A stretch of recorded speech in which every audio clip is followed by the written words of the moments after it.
The police in Norfolk are paying for 50 children from Great Yarmouth to spend this weekend at the Alton Towers Adventure Park.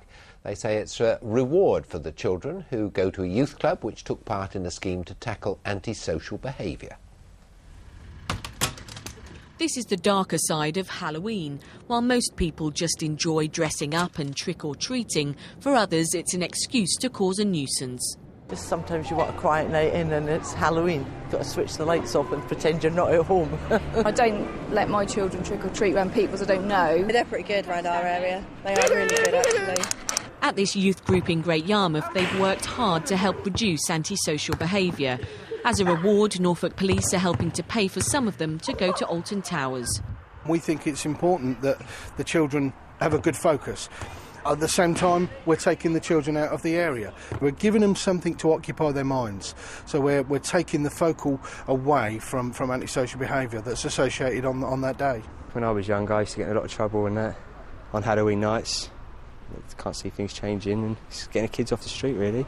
Things have improved since the police launched Operation Casper. It's been better the last sort of 3 or 4 years than what it used to be. The idea is to allow people to have fun while cracking down on troublemakers. It's a combination of high visibility patrols on the evening, working with the schools, working with youngsters. It's about supporting the community to have an enjoyable evening, but also respecting each individual's rights for a quiet night. Hopefully that'll mean it'll stay a spooky rather than sticky Halloween. Louise Holmes, BBC Look East. It's emerged that a row over a smell from a farm in Suffolk has cost a council £500,000. The so-called Woolpit whiff comes from feed and waste at a farm owned by John Clark near Bury St Edmunds. He's now been involved in a planning battle with Mid-Suffolk Council for 20 years. The first hospital allergy camp in the country has been set up at Addenbrooke Hospital in Cambridge. Families who have children with allergies can get together, support each other and swap information with the help of experts. There's growing anger among the region's MPs at the news they may be about to lose their second home allowance. Next week's report into MPs' expenses is expected to restrict claims for travel and accommodation. This is something you don't get to see very often, the inside of an MP's second home. This is where the Bedfordshire MP Alistair Burt and his wife Eve stay in London during the week. It's a sparsely furnished one-bedroom flat. The rent met from the MP's second home's allowance. The advantage to us of having the flat is that it saves me commuting time. Now, if somebody wants to take that away, all right, that's fine. Of course I'll work with commuting. I know so many of my constituents do that. But there's not an advantage to my constituents in that happening. Everyone at Westminster knows they're going to have to tighten their belts. Sir Christopher Kelly's report will substantially reduce MPs' allowances. Perhaps most controversial is a plan to stop anyone who lives within an hour's commute of London from having a second home. MPs will probably take it on the chin, but they still feel it's unfair and impractical. I'm doing a 16-hour day. This is not a 9-to-5 job. And if I'm expected to commute each day, then frankly I would not be able to do the hours that I do now. It's not yet known what the definition of an hour's commute will be, but it could mean an end to second homes for MPs who travel from stations as far afield as Milton Keynes, Peterborough and Colchester.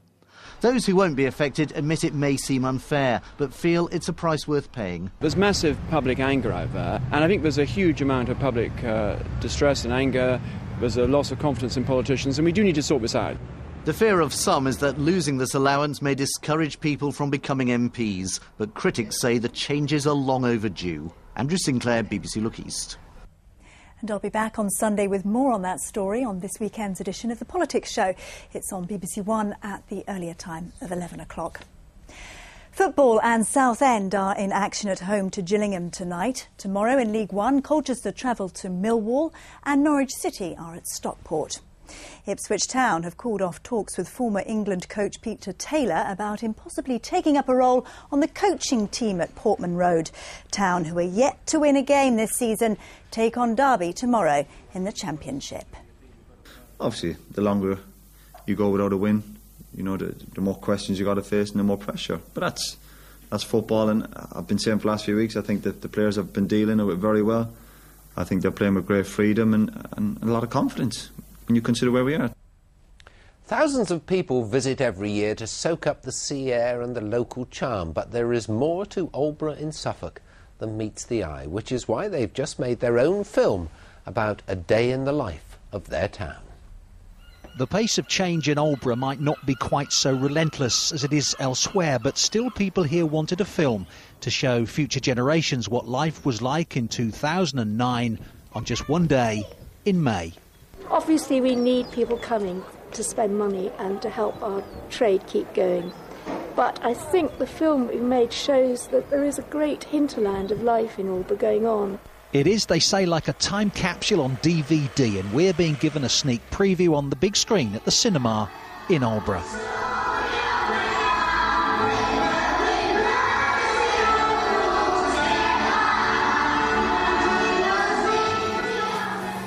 Never get a lion then? Probably the last 2 winters have been the best 2 winters I've seen in 28 years of fishing. Really? Yeah. Everyone really had the right spirit on the day, actually. Everyone who was involved in taking photos or filming or making tea or helping to, park, everyone really mucked in.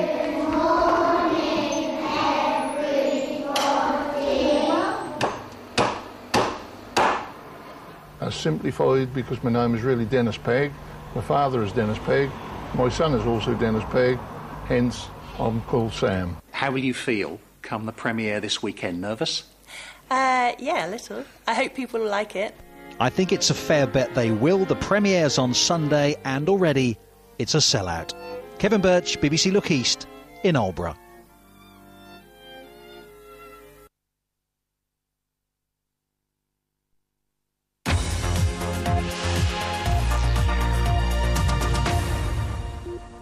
This week we have broadcast live from a courtroom, talked to a judge, barristers and prosecutors, and heard your views on the justice system.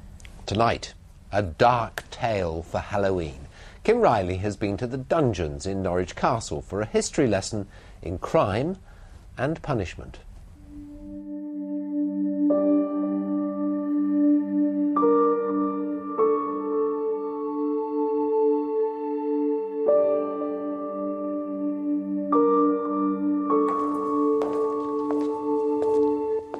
For hundreds of years, Norwich Castle was both the city jail and a place of execution. Its most notorious prisoner, double murderer James Bloomfield Rush, went to the gallows in front of a vast crowd here in 1849. Special trains were laid on, earthenware figures made of Rush and his girlfriend, part of a ghoulish public interest in crime and punishment. In the darkest depths of the castle, prisoners waited for justice in appalling conditions. This is a typical holding cell, the prisoners lying around the edges on straw-filled Hessian sacks. Now in here, you could probably have up to 30 prisoners existing in almost total darkness. It was truly hell on earth. Nowadays, when one refers to the Black Hole of Calcutta, we have this image of the Raj and these horrible pits where people were thrown in, when actually we had our very own black holes back here in the middle of East Anglia. This is the deepest part of the castle mound, and it was along this tunnel that prisoners would come from the jail to face the judge just a few yards away.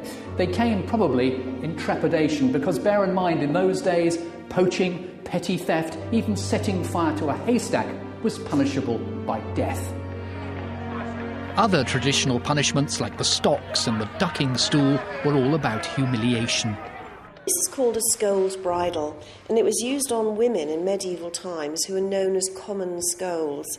That means that they were perhaps drunk and disorderly, unruly, perhaps loose, immoral women, and they would be placed in this. It would go over their head with this piece in their mouth.